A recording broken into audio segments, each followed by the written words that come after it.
United States, where the Labor Department has reported that the unemployment claims remained unchanged at an elevated 248,000 last week, signaling a continued easing of labor market conditions. This trend is influenced by factors like aggressive tariffs and an immigration crackdown, which are slowing employment gains. Non-farm payrolls, for instance, increased by 939,000 jobs in May, down from 193,000 a year ago. Concerns also persist that official job growth figures might be revised down. The number of people continuing to receive benefits increased, suggesting some laid-off workers are struggling to find new jobs.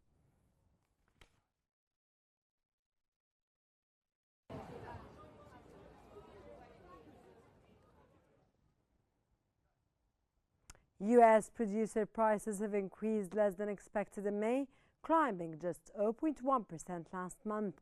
The Labor Department reported that the rise was first restrained by lower costs for services, including airfares. This modest increase follows the revised 0.2% decline in April. Economists anticipate inflation could still heat up in the second half of this year as tariffs-related price hikes potentially filter through.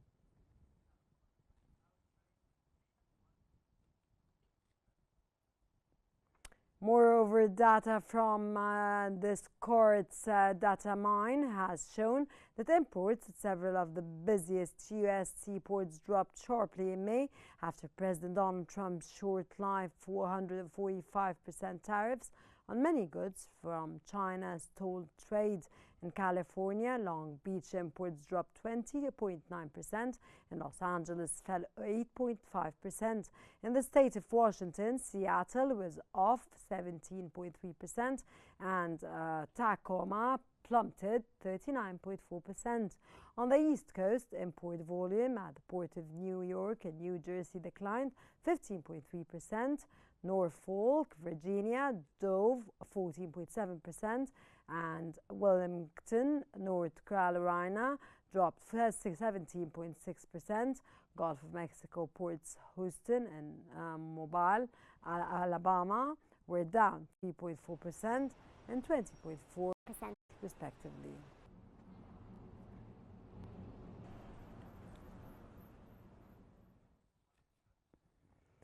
U.S. President Donald Trump announced his will to send letters within weeks outlining country-specific unilateral tariff rates, adopting a take-it-or-leave-it stance. This comes ahead of the July 8 deadline for previously paused reciprocal duties. Trump told reporters at the John F. Kennedy Center for the Performing Arts in Washington that he would be sending letters out in about a week and a half or 2 weeks to the countries, telling them what the deal was.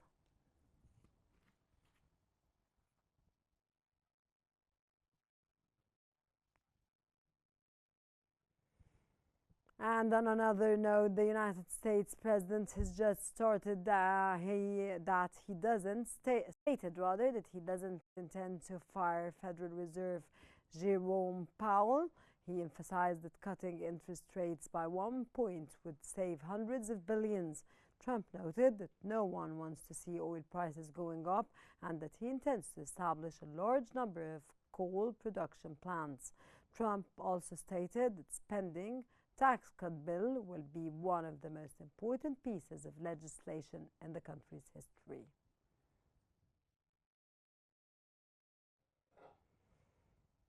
U.S. Treasury Secretary Scott Bessent has defended the Republican tax and spending bill at a U.S. House of Representatives Ways and Means Committee hearing.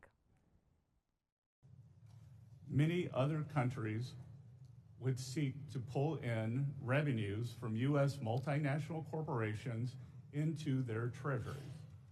And rest assured that the provisions in the One Big Beautiful Bill to combat this are a staking out of our fiscal sovereignty.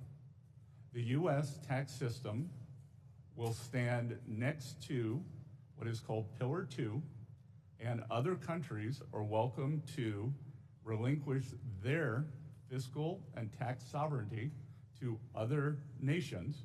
The United States will not.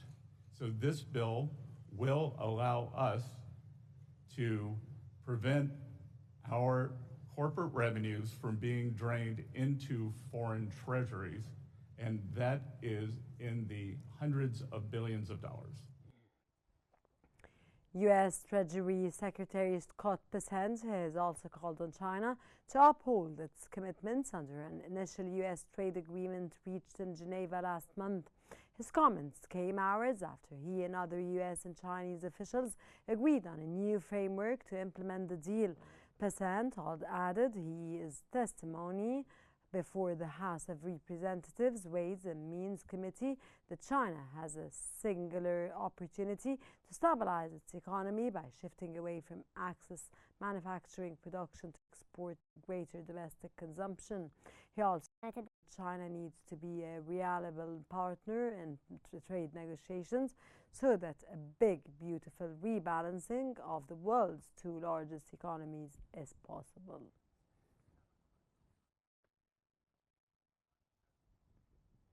China's Foreign Ministry spokesperson Lin Jian has affirmed that trade deal announced by the United States President Donald Trump, saying both sides needed to abide by the consensus and adding that China always kept its word. He noted that China has always kept its word and delivered results, adding that a consensus had been reached and both sides should abide by it. Later on, U.S. President Donald Trump posted on Truth Social that China deal is great.